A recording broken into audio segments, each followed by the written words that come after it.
안녕하세요. 오늘도 하나님 한 분만으로 만족하며 시작하는 수요일 아침입니다.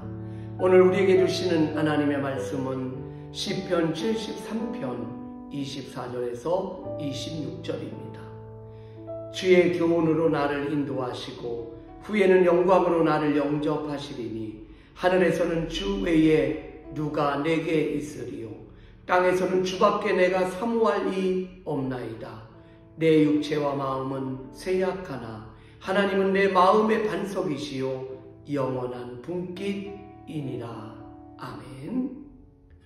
우리는 지금 소유리 문답에 대한 말씀을 함께 보고 있습니다. 먼저 소유리라는 뜻에 대한 부분을 제가 설명을 안 드린 것 같습니다. 교리나 종교적인 원리와 이치, 그리고 신앙의 체계를 뜻하는 것이 요리라는 뜻입니다. 소요리라는 것은 그 많은 교리 중에서 107개의 말씀의 문제와 답을 통해서 신앙을 고백하고 신앙의 체계를 세워가는 그것을 우리는 소요리 문답이라고 말하게 됩니다. 우리는 지금 소요리 문답 1번에 사람의 제일 되는 목적은 무엇인가? 이 질문의 답으로 하나님을 영화롭게 하는 것이라고 우리는 말씀을 보고 있습니다. 그리고 영원토록 그를 즐거워하는 것에 대한 말씀을 나누고 있습니다. 어제의 말씀을 통해 하나님을 영화롭게 하는 삶을 알게 되었다면 영원토록 그를 즐거워하는 것은 어떤 것인지 함께 나누고자 합니다. 사람의 제일 되는 목적이 무엇인가에 대한 두 번째 대답으로 하나님을 즐거워하는 것이라고 가르치고 있습니다. 하나님을 즐거워하는 것, 이런 표현이 무슨 뜻인지 이해하기조차 쉽지 않습니다. 하나님을 즐거워하는 것이 어떻게 사람의 제일 되는 목적이 될 수 있을까요? 이것은 우리가 진정으로 사랑하는 사람을 떠올려 보면 이해가 되는데 도움이 될 것입니다. 즐거워한다는 것은 다른 말로 표현하면 사랑한다라는 것과 같습니다.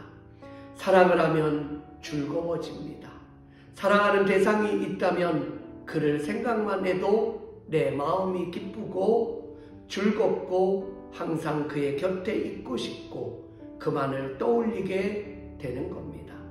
그리고 그가 원하는 것을 내가 해주고 싶고 그의 마음을 알아주고 싶습니다. 그에게 속하며 그의 모든 것을 공유하고 싶어 합니다. 따라서 하나님을 즐거워한다는 것은 그저 감상적인 표현이 아닙니다. 하나님을 사랑하고 그분과 함께 있는 것을 좋아하는 것입니다. 우리가 하나님을 진정으로 사랑하게 될 때 그때 느낄 수 있는 감정을 즐거워한다라고 표현하는 것입니다. 동행을 이야기할 때 흔히 있는 말로 같은 곳을 바라보고 함께 그 길을 걸어가는 것이라고 말합니다. 물론 이 말도 맞지만 여기에 한 가지 더 더해지면 완벽해질 것입니다. 동행은 먼저 마음이 같아야 합니다. 서로 사랑하는 마음으로 인해 같은 마음이 됩니다. 그러면 같은 곳을 바라보게 되고 같은 길을 걸어가게 됩니다. 우리가 하나님을 진정 사랑하게 되면 그 인생의 길을 하나님과 동행하게 되고 하나님으로 인해 즐거운 인생을 살아가게 됩니다. 사랑하는 성도 여러분, 우리의 삶의 주된 목적은 하나님을 영화롭게 하는 것입니다. 또 그분을 영원토록 즐거워하며 사는 것입니다. 오늘 하루 이런 삶의 주인공이 되시기를 소망합니다. 사랑합니다. 축복합니다.